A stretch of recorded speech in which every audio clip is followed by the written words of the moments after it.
Hey everybody. So I'm looking at some of the videos that I wanted to do, and I'm going to start with some of the recent pickups that I've done, and I figured I've done quite a few pickups recently, so I just figured that I would do some by console.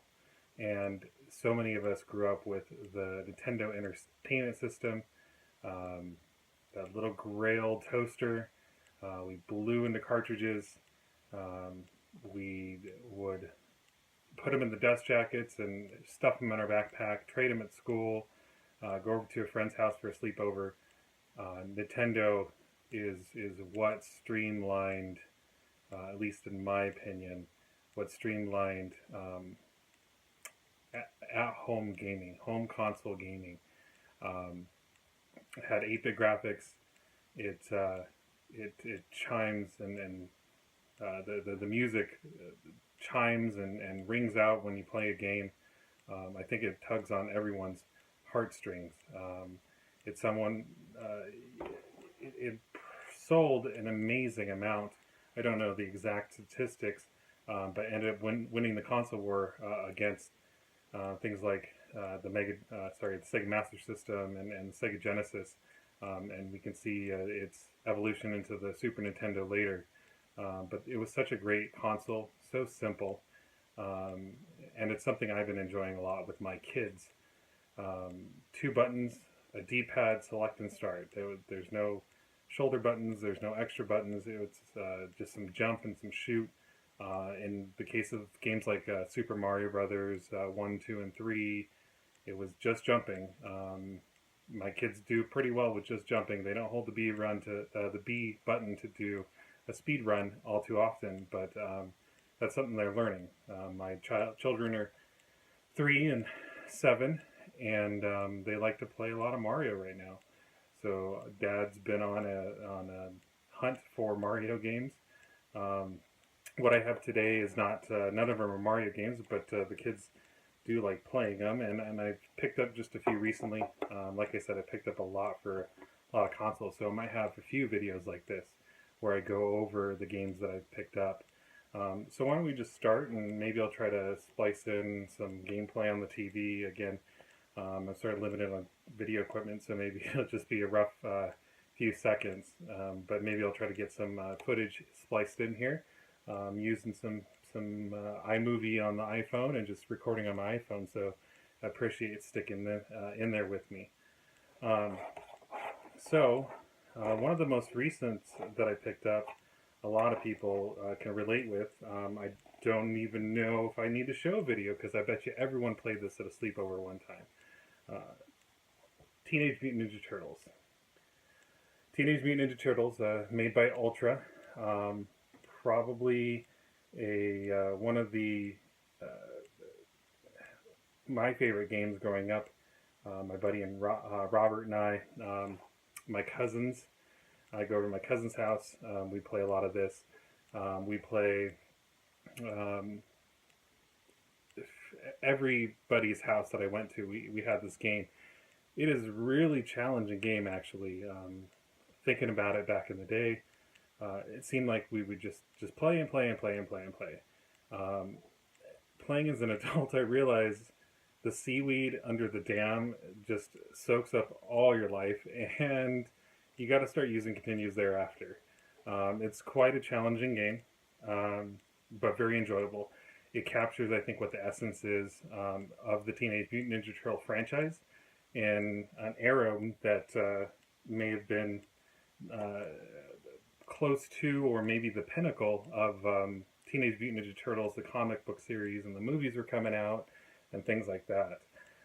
So it's definitely a great pickup. I think I got it for, I ended up getting a good deal on about $7, $8 or something like that. So it wasn't too bad. Another one, I thought I would have this game already, but I opened up all my old containers. I did not have this game, even though I loved it. But unfortunately, I traded a lot of my Nintendo games back in the mid '90s in for a Super Nintendo, so I could play some of those games.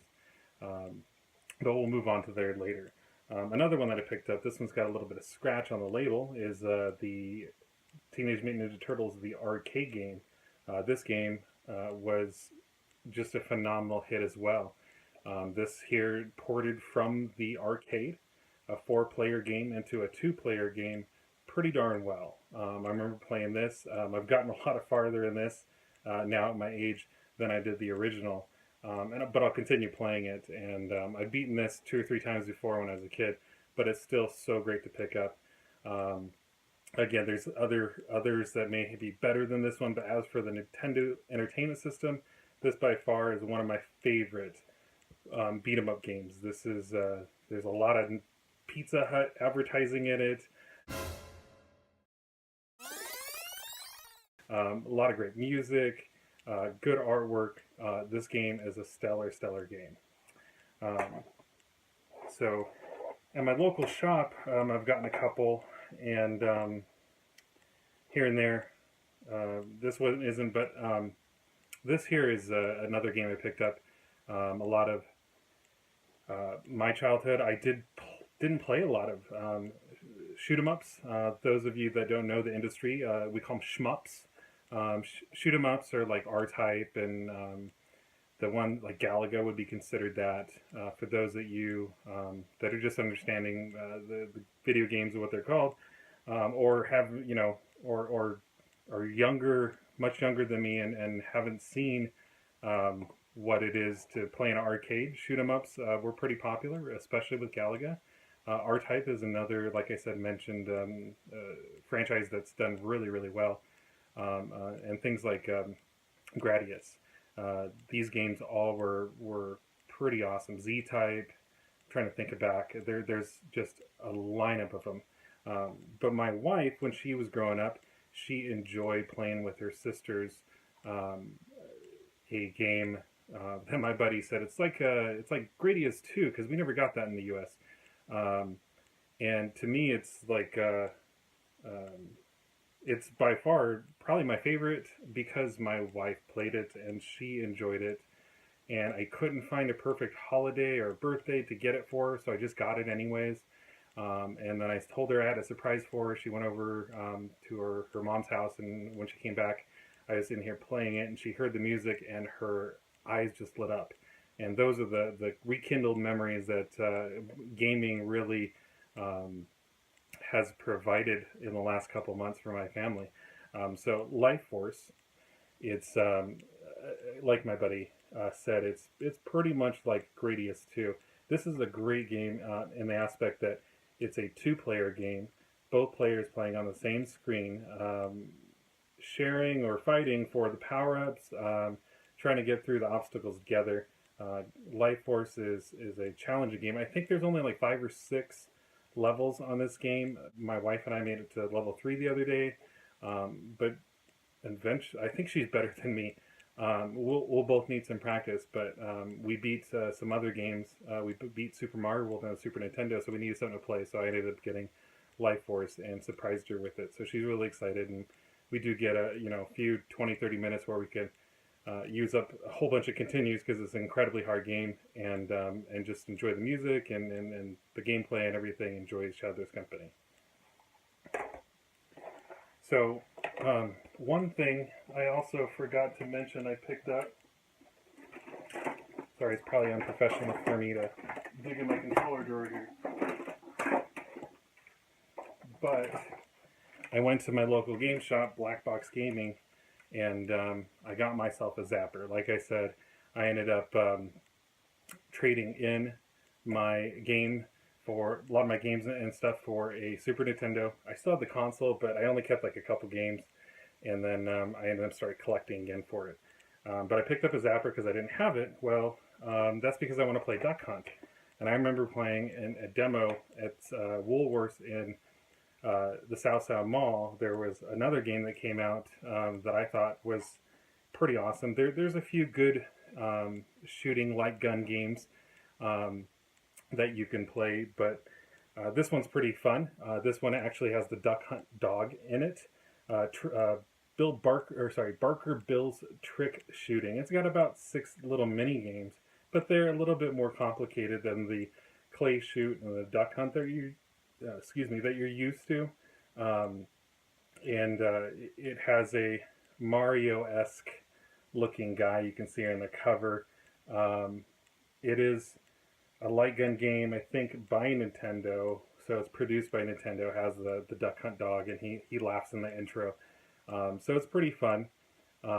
Some gallery style shooting. If you ever gone to a shooting gallery or gone to the fair or seen a shooting gallery in a movie depicting old times, it's sort of like shoot the bottle, shoot the moving duck, shoot the balloon, shoot the window kind of stuff. But it's a really fun game, and I wanted to get it for the kids. They hadn't played a light gun game except for a little bit of Duck Hunt, so I figured I'd get another one.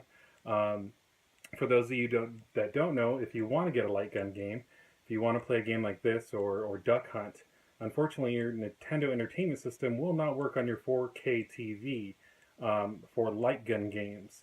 The refresh rate on light gun games is so quick that the way that it works, it flashes a little box, and if you can remember, you pull the trigger and the screen would seem to flash. So you need what's the closed tube cathode ray TV or CRT TV. You can see behind me here I have a 32-inch CRT. It's a rounded uh, Sony Trinitron, and that system can handle, or sorry, that TV it doesn't have quite as a fast refresh rate, so you can actually play light gun games. So if you're looking to get into Nintendo collecting and some of the fun shooters that are on there, something like this, you're going to need to get a CRT TV, even if it's just a $5 little 13-inch from Goodwill. They're a dime a dozen. I got this one free just by putting the word out there on Facebook, and one of my old coworkers donated it to me. So it's actually, the Trinitron is what a lot of people look for. Sony Trinitron. I didn't know. My local game shop told me about it, so I'm learning as I go as well. So that's what I got. We ended up getting the entertainment center and things like that, and we got sort of the fam cave set up. So I'll go over that another time. But one of the most recent that I picked up, I went over to a buddy's house. We hadn't talked to each other in a while, just because we hadn't been playing Magic the Gathering together, and I let him know that I appreciated his collection and that I got back into collecting, and I opened up my totes and sort of started getting things out and hooking them up and see what was working. And so he invited me over. I would call him sort of a mega collector. I think, I mean, I'm a collector, but he has a whole room dedicated. I have a little fan cave with some shelf space that I try to fill up humbly, but he definitely has, if you can think of it, he most likely has it. So I just let him know I admired that, and we wanted to get together and just talk about games. So I went over to his house, and he turned me on to a game that I never heard of. Um, it just wasn't my style at the time. I guess I moved on from platforming games like I'm going to show you to games like Contra, which I guess is still more platforming, and Super C, and Mission Impossible, and Silent Scope, and all sorts of other great Nintendo titles. But there were so many out there. It was such a successful system, and there were so many people, both Nintendo producing, third parties producing, that there was a plethora of games you could just not get bored with. And still to this day, I'm going to show you the fifth and last of my recent pickups, but I have another 10 or 15, 20 in the drawer that I don't get tired of playing. They're great pickup games, great games that my kids can play. Kids can learn. They learn how to share, take turns. I'll tell you what, having a kid play one of the Mario games, have them play any of the games, any two-player games, most two-player games, they don't, on the Nintendo Entertainment System, the two-player games, very few and far between. You can play on the same screen at the same time, but you have to learn how to take turns. You have to learn how to be patient. You have to learn how to share. So that's actually been very interesting on teaching my kids that. But they learn from seeing each other, and that's how we used to do when we were their age. We play and we watch a friend play, and then it'd be our turn, and we go back and forth. So, but getting back to the games, the last pickup that I've recently gotten is a game called Little Nemo: The Dream Master. So I went over to my buddy's house, and he's like, "Have you seen this game?" And I'm like, "No, I haven't seen this game."